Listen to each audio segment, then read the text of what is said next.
கன்னிராசி அன்பர்கள் அனைவருக்கும் வணக்கம். உலகத்துல எது வந்தாலும் ஏற்றுக்கொள்ளக்கூடிய மனப்பக்குவம் படைத்தவர்கள் கன்னிராசி அன்பர்கள். எது வந்தாலும் சரி, அது விமர்சனங்களாக இருக்கட்டும், இல்ல வியாதியா கூட இருக்கட்டும், அதையுமே ஏத்துப்பாங்க. அப்புறமா பாத்துக்கலாம், ஒரு தீர்வு கடவுள் நமக்கு கொடுப்பாரு அப்படின்னு சொல்லிட்டு நம்பிக்கையோடு வாழ்ந்து கொண்டிருப்பவர்கள் இந்த கன்னிராசி அன்பர்கள். நம்பிக்கை தான் உங்களுடைய பலம். உண்மைதானங்க. உங்களுடைய நம்பிக்கை, உங்களுடைய பலம், அது என்னைக்குமே குறைக்க கூடாது. உங்களை எல்லாருமே திட்டுவாங்க. நீங்க வைராகியமா இருங்க. வைராகியத்துக்கு அதிபதியா இருக்கிறவங்க கன்னிராசி அன்பர்கள். இப்படிப்பட்ட கன்னிராசி அன்பர்களுக்கு என்ன பிரச்சனை இருக்க போகுது அப்படின்னா, தூற்றுவாங்க பாருங்க. அதுதான் நம்மளுடைய முன்னேற்றத்தை கண்டு வயிறு எறிகிறாங்க பாத்தீங்களா, அதுதான் இதுதான் நம்ம முயற்சி இல்லாத ஆளுன்னு சொல்றாங்க பாத்தீங்களா, அதுதான் வழி. நம்ம ஒரு நல்ல விஷயத்த சொல்றோம், நம்மளுடைய பக்கத்துல இருக்கவங்களுக்காகவும் ஓடோடி ஒரு நல்லது செய்யறோம். ஆனா நம்மள என்ன பண்றாங்கன்னா, பஜாரி, மோசடிக்காரன், இல்ல கெட்டவன், எது செஞ்சாலும் நம்மள ஏன் இவ்வளவு கேவலமா சொல்றாங்க, இதுதான் உங்களுடைய வழி. எது செஞ்சாலும், நல்லதே செஞ்சாலுமே, அதாவது சமூக அந்தஸ்து பெறணும், சமூகம் நல்லா இருக்கணும் அப்படின்னு செய்யறதே கன்னிராசி அன்பர்கள் தான். சமூக அக்கறை கொண்டவர்கள், பாவம் பார்ப்பவர்கள், பரிதாபம் பார்ப்பவர்கள். ஆனா மத்தவங்களுடைய பழிக்கு ஆளாகக்கூடியவங்களும் இந்த கன்னிராசி அன்பர்களா தான் இருக்காங்க. இந்த வழியோட தான் நீங்க வாழ்ந்துகிட்டு இருக்கீங்க. எனக்கு தெரிஞ்ச ஒருத்தவங்க வெள்ளையும் சொல்லியுமா போவாங்க. வெள்ளை வேட்டி, வெள்ளை சட்டை, அரசியல்ல ஒரு நல்ல மனுஷன் அப்படின்னே சொல்லலாம். ஒரு எறும்புக்கு கூட துரோகம் பண்ண மாட்டாங்க. அவ்வளோ ஒரு நல்லவரு. அவரை அசிங்கப்படுத்தாதவங்களே கிடையாது.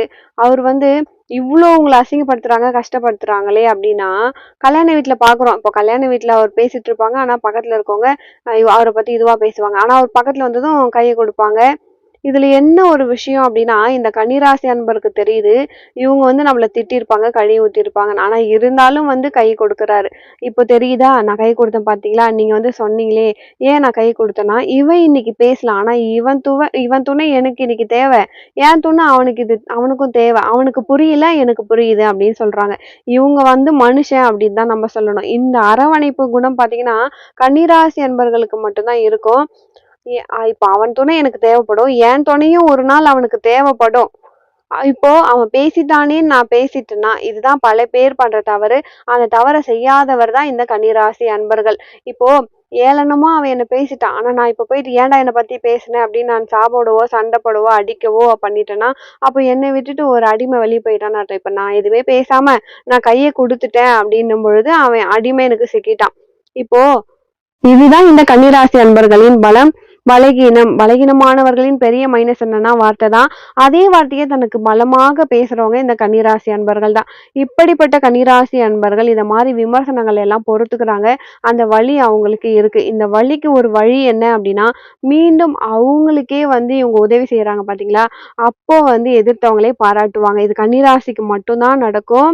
எப்படின்னா, இப்ப யாரு திட்டினாலும் பரிகாசம் பண்ணாலுமே அவருக்கு இவரு போயிட்டு அந்த உதவி அவருக்கு பண்றாரு பாத்தீங்களா, இதுதான் விஷயமே. அப்போ பல பேருக்கு வழிகாட்டக்கூடியவர்களாக தான் இந்த கன்னிராசி அன்பர்களை இறைவன் படைச்சிருக்காரு. இப்படிப்பட்ட கன்னிராசி அன்பர்களின் பலம் பல பேருக்கு வழிகாட்டுவதுதான். ஒரு ஸ்கூல்ல வாத்தியாருக்கு ஒரு நல்ல பேர் இருக்குமா, மாணவர்கள் பாத்தீங்கன்னா பிடிச்சிருந்ததுன்னா பேசுவாங்க, இல்ல பிடிக்கல அப்படின்னா வேற வேற மாதிரி பேசிடுவாங்க. இல்ல அப்பா அம்மாட்ட எங்க சார் இப்படிலாம் பண்றாரு, இல்லைன்னா நான் நல்லா படிச்சிருப்பேன், எங்க டீச்சர் சரியில்லை, எங்க ஸ்கூல் சரியில்லை, எங்க வீட்டுல வேலை பார்க்குற டீச்சர்லாம் சொல்லி கொடுக்கல அப்படின்லாம் சொல்லிடுறாங்க. இப்ப அவங்க நல்லா சொல்லி கொடுத்தா நான் பாஸ் ஆயிடுவேன் அப்படின்னு சொல்லுவாங்க. அவனே பேரண்ட்ஸ் சொல்லுவாங்க, ஆமா அந்த ஸ்கூல்ல இருக்க வாத்தியார்லாம் சரியில்லை, நல்லா படிக்கல அப்படின்னு சொல்லுவாங்க. அப்போ ஒரு மேனேஜ்மெண்ட் டீச்சர் வேலைக்கு ஆள் எடுக்கிறாங்கன்னா படிச்சவங்கள தானே எடுத்திருப்பாங்க. ஒரு அரசாங்கம் டீச்சர் வேலைக்கு எடுத்திருக்காங்கன்னா அவங்க படிச்சதால அவங்களுக்கு டேலண்ட் இருக்கு அப்படின்றதுனால தான் எடுத்திருப்பாங்க. இவ்வளோ தூரம் அந்த டீச்சருக்கு சிரமம் என்னன்னா, இந்த பையன் தன்னை காப்பாற்றணும் அப்படின்றதுக்காக டீச்சர் மேல பழி போடுவான். இது மாணவர்களின் பெற்றோருக்கு புரிதல் ஏற்படாது, அவங்களுமே நம்பிடுறாங்க. இதே தான் கன்னிராசி அன்பர்கள். மற்றவங்களுக்கு புரிதல் வரவே வராது கன்னிராசி அன்பர்களை பார்த்தா. இந்த வழியெல்லாம் சுமந்துட்டு இருக்கவங்களுக்கு வழி வழி எப்போ கிடைக்கும் அப்படின்னு பாத்தீங்கன்னா, அந்த மாணவர்கள்லாம் பாஸ் ஆகும் பொழுதுதான் அந்த வாத்தியார் ஃபெயில் இல்லாம 10வது 12வதுல இந்த பள்ளிக்கூடத்தை விட்டுட்டு 11வது வேற ஸ்கூல் போய் சேருவாங்க இல்லையா, அப்போ காலேஜ்ல சேர்க்க போகும்பொழுது தான் இவங்களுடைய வெற்றி. அப்பயும் வந்து இவங்க வாத்தியார பார்த்து ஒரு வாழ்த்து சொல்ல போறதில்ல.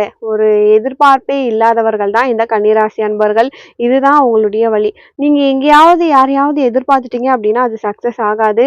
அப்போ கன்னிராசியில பிறந்த அன்பர்கள் என்ன பண்ணணும் அப்படின்னா, எதிர்பார்ப்பே உங்களுக்கு வேண்டாம். உங்களுடைய கடமை மட்டும் செய்யுங்க. பலன் எதிர்பார்க்காதீங்க. கன்னிராசிக்கு பலம் பொருந்திய கடவுளாக நீங்க விரும்பி சுதர்சன மந்திரத்தை அதிகமா சொல்லுங்க. சுதர்சன சக்கரவர்த்தின்னு சொல்லுவாங்க. பெருமாள் கோவில்ல இருப்பாரு. அவரை நீங்க வழிபாடு பண்ணும் பொழுது கண்டிப்பா ஒரு நல்ல மாற்றம் இருக்கும். மேலும் கன்னிராசி அன்பர்கள் சாய்பாபாவை வழிபாடு பண்ணுங்க. நிறைய மாற்றங்களை உங்களுக்கு அள்ளி கொடுப்பாருங்க. இது 100% உண்மை, ஆணித்தரமான உண்மை. இதை நீங்க நம்பி செய்யலாம். இந்த நம்பிக்கையோடு நீங்க பிரார்த்தனை பண்ணும் பொழுது கன்னிராசி அன்பர்களுக்கு பலம் கிடைக்கும். ஆனா யாரோ ஒருத்தன் பேசிட்டான், யாரோ ஒருத்தன் செஞ்சுட்டான், அதை காதுல போட்டுக்கிட்டு இருக்காதீங்க. அதுக்குதான் வந்து நம்ம இந்த முன்னாடி ஒரு கதையை சொன்னேன். பேசுறவங்க பேசிக்கிட்டே இருக்கட்டும். நம்ம உயரக்கூடியவங்க உயர்ந்துகிட்டே இருக்கணும். கன்னிராசி அன்பர்களே, உங்களுடைய மனசுல தாழ்வு கிடையாது. மற்றவங்க பார்வையில தான் தாழ்வு இருக்குது. இதை நீங்க உணர்ந்துட்டீங்க அப்படின்னா இதுவே உங்களுக்கு வழிதான். உங்களுடைய மனசுல தாழ்வு இல்ல. மத்தவங்களுடைய பார்வையில தான் தாழ்வு இருக்கு. அது உங்களுக்கு தேவையில்லை. மழை பெய்யுது. மழையே இல்லைன்னா நம்ம வானத்தை பார்த்து நம்ம கேட்போம், "வானங்கிட்ட வானமே மழையை பொழி" அப்படின்னு சொல்லுவோம். 4 நாள் மழை அதிகமா பெய்ஞ்சுச்சுன்னா இந்த மழை வந்து நின்னு தொலைய மாட்டேங்குது அப்படின்னு சொல்லுவோம். இதுல இருந்து என்ன அர்த்தம்னா ஓரளவுக்கு தான் கொடுக்கணும். இது அதிகமா வந்து கொடுக்க கூடாது. இதுதான் வந்து கன்னிராசி அன்பர்கள் உணர்வீங்களா?